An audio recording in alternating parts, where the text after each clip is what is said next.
நீங்க என்னதான் அரிசி கொடுத்து பச்சரிசி கொடுத்தோம், சீனியை கொடுத்து 3000 ரூபாய் பணத்தை கொடுத்து இந்த புடவை பிளாஸ்டிக் புடவைய கொடுத்தா கூட நாங்க ஓட்டு திருட்டு திமுகவுக்கு போடவே மாட்டோம்.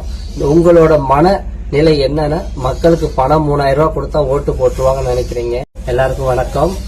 இன்னைக்கு தமிழ்நாடு அரசாங்கம் இன்னும் 2 மாசத்துல நமக்கு சட்டமன்ற தேர்தல் வரப்போகுது. அதுக்காண்டி இன்னைக்கு மக்களை தமிழ்நாட்டு மக்களை கவர் பண்றதுக்காண்டி மு.க. ஸ்டாலின் அரசாங்கம் 3000 ரூபாய் பணமும் 1 கிலோ சக்கரை, 1 கிலோ 1 கிலோ சீனியை வச்சு யார் பொங்கல் வைப்பாங்கன்னு தெரியல. அது முதல்வருக்கு தான் வெளிச்சம்.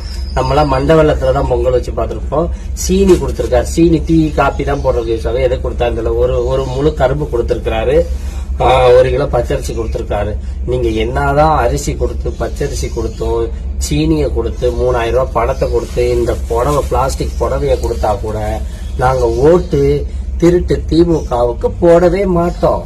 உங்களோட மன நிலை என்னன்னா மக்களுக்கு பணம் 3000 ரூபாய் கொடுத்தா ஓட்டு போட்டுருவாங்கன்னு நினைக்கிறீங்க.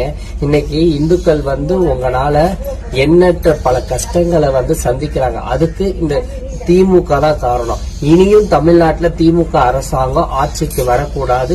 இந்த 3000 ரூபாயும் உங்க அப்பா கலைஞர் கருணாநிதி கள்ள ட்ரெயின்ல கொண்டுட்டு வரல. நாங்க கொடுத்த பணம் எங்களுக்கு வந்திருக்கு.